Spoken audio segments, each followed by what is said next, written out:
Em 2015, com a celebração dos 25 anos do Código de Defesa do Consumidor, o terceiro seminário Direitos e Deveres do Consumidor de Seguros ganhou uma temática ainda mais ampla e analítica. A secretária nacional do consumidor, a Juliana Pereira da Silva, esteve no evento e destacou o Sistema Nacional de Proteção do Consumidor e a importância da educação financeira para empoderamento do cidadão. A professora Cláudia Lima Marques, da Universidade Federal do Rio Grande do Sul, analisou os 25 anos de vigência do CDC, conquistas e desafios para o futuro. Mas a fase que nós nos encontramos é uma fase de reflexão em relação aos desafios do Código. A grande inovação do Código de Defesa do Consumidor foi justamente esse, que nem tudo precisaria se judicializar. O reforço da dimensão constitucional de proteção do consumidor virá justamente numa revalorização desse microsistema. O Código de Defesa do Consumidor não quer ser um Código Civil. Outro detalhe importante, não é? É a evolução da sociedade brasileira, cada vez mais bancarizada, cada vez mais facilitado o crédito e os acidentes da vida, o problema do superendividamento é um risco sistêmico. É muito importante a atualização do Código de Defesa do Consumidor e essa parceria, porque o PLS 283 está na Comissão de Constituição e Justiça, já tem as aprovações anteriores da Comissão Especial, um substitutivo muito bem postado, inclusive com sugestões do setor que foram incorporados, e agora ele só precisa ver a luz e começar uma nova fase, uma nova era de futuro. Nós temos hoje um consumidor que eu ousaria dizer que ele não é mais consciente do que aquele dos anos 80 ou dos anos 90. Ele tem mais poder do que aquele consumidor. Então, falar hoje do empoderamento desse consumidor e fazer essa reflexão com vocês aqui é imprescindível que a gente saiba de quem a gente está falando. Estamos falando de um cidadão, de um consumidor empoderado, com voz. 90% dos consumidores, isso eu tenho dados objetivos no SINDEC, 90% deles procuram o mercado. Olha que bacana. Ele contratou um serviço, ele comprou o produto, ele teve um problema, frustrou a expectativa, a experiência dele de consumo não foi agradável. O que ele faz? Aí ele vai lá, no saque, na agência e nos canais disponíveis. E aí, de novo, ele não encontra aquilo que foi vendido para ele. Que, olha, qualquer problema estamos à disposição, né? Temos o melhor atendimento do Brasil. E aí, há anos atrás, esse mesmo consumidor, ele se indignava, contava para os amigos no happy hour da sexta-feira. Hoje ele vai para a rede social, ele vai para o PROCON, ele vai para o Judiciário, ele vai para todos os canais possíveis. Às vezes ele vai para os 5 canais. Né? Vai, porque a indignação dele e o sentimento de empoderamento é tão grande que junta essas duas variáveis e ele explode. A realidade contemporânea da proteção do consumidor fez parte de um painel com o desembargador do Tribunal de Justiça do Estado do Rio Grande do Sul, Francisco José Meche, e com a juíza Clarissa Costa Lima, mediado pela advogada Maria Estela Gregory. O dever de informar. Isso é importantíssimo. E mais, nós consumidores, eu também, uma ocasião, me disseram, em razão de um procedimento cirúrgico, me disseram, olha, o senhor não precisa dizer isso. Eu digo, eu vou dizer, depois pode dar um problema. Vão pegar as peças lá no hospital, eu vou dizer que foi feito tal procedimento do ano tal. Eu não vou omitir isso, porque isso depois pode ser, quer dizer, problema do dever de lealdade, de transparência, de sinceridade na relação de consumo. Fornecedor, consumidor, consumidor, fornecedor. Então, de nada adianta nós construirmos todo esse trabalho se a nossa ação não for uma ação de valor. Se a nossa ação não tiver pessoas, vamos dizer assim, comprometidas com isso. Não, nós vamos cumprir esses princípios, esses que eu ouvi aqui há pouco, e muitos outros, da vulnerabilidade, da hipossuficiência, da harmonia, do equilíbrio, da justiça, da legalidade. Quer dizer, isto, para nós, lá é chave, porque isso nos captura, isso nos puxa para decidir a questão. Atualização legislativa em matéria de proteção do consumidor, nessa época em que a gente teve um grande desenvolvimento, não é, do comércio eletrônico e o uso de tecnologias que, na verdade, impedem cada vez mais a igualdade do consumidor na contratação e o tornam mais vulnerável, não é, ao assédio ao consumo. Que esse é o momento, na verdade, de aprender com outras sociedades, com o sucesso de outros países e pensar nesses temas novos, não é, que foram eleitos pela Comissão de Juristas, Comércio Eletrônico, Superendividamento, no intuito de preparar a sociedade brasileira para essa realidade contemporânea que é o tema do nosso painel. E a Comissão de Juristas fez duas opções que eu gostaria de chamar a atenção. A primeira, pela diretriz constitucional protetiva, que impõe que essa alteração legislativa, se aprovada, ela somente inclua e nunca reduza os direitos do consumidor.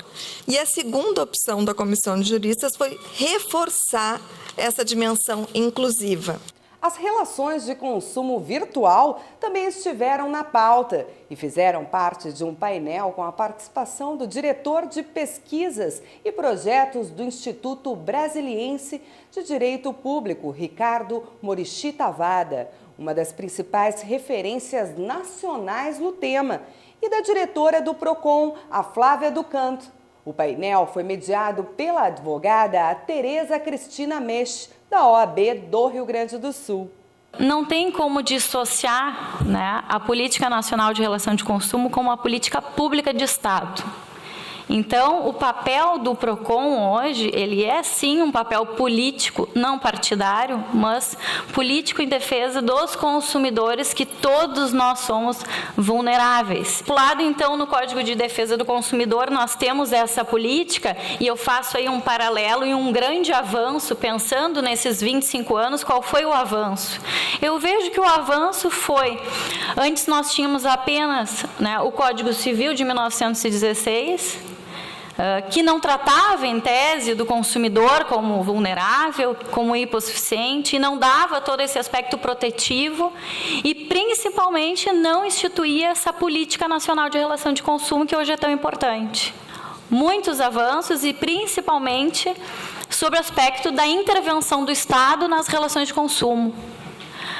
Não haveria a necessidade de um Código de Defesa do Consumidor, de proteção ao consumidor, se os fornecedores, e aqui estamos no meio deles, é um evento feito pelos fornecedores, né? E que bom que está sendo feito por eles, porque a gente consegue ingressar nesse campo, nesse meio, né? E educá-los também, não só os consumidores. Talvez a defesa do consumidor, ela dependa não apenas de atos de vontade, de coragem física, força, mas ela dependa também de atos de conhecimento.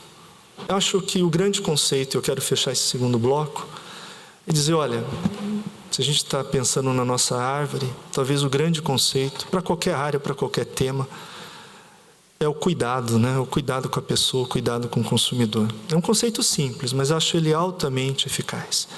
A sustentabilidade do segmento de saúde suplementar, por sua vez, foi debatida pelo presidente da Federação Nacional de Saúde Suplementar, o Márcio Coriolano, e pela advogada Angélica Carlini. O painel contou com a mediação do presidente do Sindiceg-RS, o Júlio César Rosa. A judicialização dos contratos privados foi sentida principalmente a partir do final da década de 90 no Brasil, quando foi possível constatar numericamente o aumento das demandas judiciais para discussão de cláusulas contratuais. Na área da saúde, a partir da primeira década do século XXI, avolumaram os processos judiciais com o objetivo de exigir a prestação de saúde por parte do Estado e depois por parte da saúde suplementar. O poder médico, senhores, modificou o urbanismo nas grandes cidades. Afastou os doentes do convívio social. Hoje, com muita dificuldade, a psiquiatria tenta trazer de volta para o convívio social aqueles que têm algum tipo de moléstia nesse campo, algum tipo de doença nesse campo. A Constituição Federal e depois o Código de Defesa do Consumidor convocaram os magistrados a um labor mais intenso no estudo e na aplicação da norma fundamental da dignidade da pessoa humana. É uma norma que se aplica a cada caso concreto, dependendo das circunstâncias do caso. O que nós estamos vivendo, um período em que se estreitaram todos os tipos de disfunções. Existem um acúmulo de disfunções desse sistema, né, desde a edição da Lei 9.656, 17 anos atrás, a compara depois da criação da ANS há 15 anos atrás. Né. Elas vieram se acumulando ao longo do tempo, hoje se estreitaram num gargalo a que só pessoas que conhecem muito profundamente o setor, principalmente o paciente, esse conhece profundamente o setor, é o paciente que conhece. Ou aqueles que efetivamente mobilizam todos os recursos para que esse paciente possa melhorar o tratamento, podem saber. Né? Nos Estados Unidos, os planos de saúde têm todos eles franquia. São raros os que não têm franquia. O que é franquia? Uma contribuição que as pessoas pagam. Então, isso criou lá um consumerismo diferente de que é considerado no Brasil. Lá, consumerismo é o consumidor sendo ativo defendendo seus direitos. Como é que ele defende seus direitos? Ele sabe que ele vai ter que pagar do bolso dele por cada procedimento, então ele passa a exercer um papel fiscalizador do sistema de saúde como um todo. De médicos, de hospitais, da sua operadora, que já que vai cair no colo dele, ele então passa a exercer esse papel ativo. E o painel sobre a inovação na distribuição de seguros para a ampliação do acesso e proteção do consumidor contou com a presença do diretor da BB Mafre, o Bento Zanini, e do defensor público Felipe Kirchner, do presidente da Brasilcom, o Bruno Miragem. Foi mediado pelo diretor do Consumidor RS, Alexandre Appel. O sentido da empresa qual é? Criar valor para os seus stakeholders, todos eles. É a sobrevivência no longo prazo, e isso só se faz como? Pensando em sustentabilidade, pensando em responsabilidade social. Quando a gente tem um risco muito baixo, na parte de baixo do quadrante, e na parte da direita uma alta concordância entre os seus executivos, a inovação não acontece. Por quê? Porque nessa situação, evidentemente, nós estamos tratando de questões conservadoras. Nós definimos 4 grandes segmentos aí, encontramos, não definimos. Um que nós podemos chamar de preocupados, que basicamente se reflete na frase: eu me preocupo com o futuro, eu sei da importância e confio nas seguradoras, mas os seguros não cabem no meu orçamento. Tem um grupo que diz: eu desconheço os seguros e não confio nas seguradoras. Quem se preocupa com essas coisas atrai coisa ruim. Tem aqueles jovens desencanados, do tipo: eu prefiro viver o aqui e agora. Preocupação com o futuro e patrimônio é coisa para gente mais velha. E tem um grupo que é prevenido, que protege o patrimônio e que toca a vida. Como é que a gente vê ainda essa situação? Essa é uma outra pesquisa e que está em vermelho justamente para chamar atenção e nos inspirou a um dos nossos projetos que eu considero de maior valor. 76% dessa população defendem que a honestidade e a confiança são atributos essenciais para se contratar um seguro. Porém, 56% dessa população desconfiam das seguradoras e sentem falta de transparência na relação que tem com empresas dessa área. Quero falar de um consumidor aqui específico, que é o meu público da Defensoria Pública. Né? O meu público da Defensoria Pública não somos nós aqui. É a Dona Maria, o seu João, que são consumidores hipervulneráveis. O seguro hoje fomenta diversas atividades, né? E cada vez mais atividades aqui têm os seus mistérios aqui desenvolvidos em razão da atividade securitária, né? Lá de 1990 para cá, houve fatores, né, que impulsionaram esse crescimento. Eu destacaria pelo menos dois, né? A relativa estabilidade econômica que foi alcançada ali na década de 90 e que se mantém mais ou menos até os dias atuais, né? E principalmente uma questão importante que talvez a gente não dê tanta relevância, que o Apple colocou aqui com pertinência, que é a questão de uma maior autonomia na fixação dos parâmetros contratuais. É uma atividade regulada? Não há dúvida, né, de que nós avançamos muito. Foi feito um balanço quase que consensual. Esses 25 anos do Código de Defesa do Consumidor avançaram enormemente. O Código de Defesa do Consumidor elevou o padrão de qualidade das empresas. O Código de Defesa do Consumidor, ao estabelecer deveres aos fornecedores, direitos aos consumidores, melhorou muita coisa. Informação não é repasse de informação. Informação é esclarecimento. Tanto que o código diz que a informação é clara e precisa, não é qualquer informação, não é repassar, não é levar o contrato. Agora, você não consegue obrigar ninguém a confiar. Confiança é interno, é de cada um. E a confiança se conquista, não se impõe. Informação e esclarecimento, em primeiro lugar, isso é um outro ponto também, quase um mantra. Ela ajuda as duas partes. Ela constrói a confiança na relação entre fornecedor e consumidor, mas, por outro lado, ela reduz conflito.